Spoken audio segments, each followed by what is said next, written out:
வேலை முடிஞ்சு வரப்பயே பக்கத்தில் இருக்கிற கடைக்கு போயிட்டு ஒரு மாவு பாக்கெட் வாங்கிட்டு வந்துட்டேன். நைட்டு தோசை ஊற்றிட்டு கொஞ்சமாக இறால் இருந்துச்சு, அதை வந்து தொக்கு மாதிரி ரெடி பண்ணிக்கலாம்னு சொல்லி வாங்கிட்டு வந்து மாவில் உப்பு போட்டு கரைச்சி தனியாக எடுத்து வச்சுட்டு இறால் தொக்குக்கு ரெடி பண்ண ஆரம்பிச்சிட்டேன்.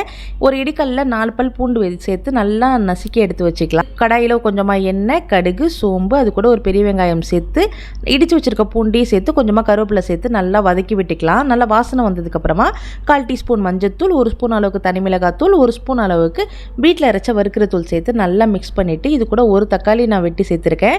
தக்காளி வதங்குறதுக்கு கொஞ்சமாக உப்பு சேர்த்து நல்லா மிக்ஸ் பண்ணி விட்டுட்டு இது கூட நான் ஒரு உருளைக்கிழங்கு சேர்த்துருக்கேன். ஏன்னா இன்றைக்கி இறால் வந்து கொஞ்சமாக இருந்ததுனால கொஞ்சம் எக்ஸ்ட்ராவாக இருக்கட்டும்னு சொல்லி நான் உருளைக்கிழங்கு சேர்த்து அது நல்லா பாதி வெந்ததுக்கப்புறம் கழுவி வச்சிருக்க இறாலே சேர்த்து நல்லா வதக்கி விட்டு ஒரு மூடி போட்டுடலாம். ஒரு மிக்ஸி ஜாரில் 1/4 கப்பு தேங்காய், அது கூட கொஞ்சமாக சோம்பு சேர்த்து நல்லா ஃபைன் பேஸ்ட்டாக அரைச்சி இது கூட சேர்த்து நல்லா மிக்ஸ் பண்ணிவிட்டு ஒரு 5 நிமிஷம் ஸ்லோவாகவே வச்சு குக் பண்ணிங்கன்னா சூப்பரான ஒரு இறால் தொக்கு ரெடி. கடைசியாக கொஞ்சமாக கொத்தமல்லி தூவி சர்வ் பண்ணி பாருங்கள், டேஸ்ட்டு செம்மையாக இருக்கும்.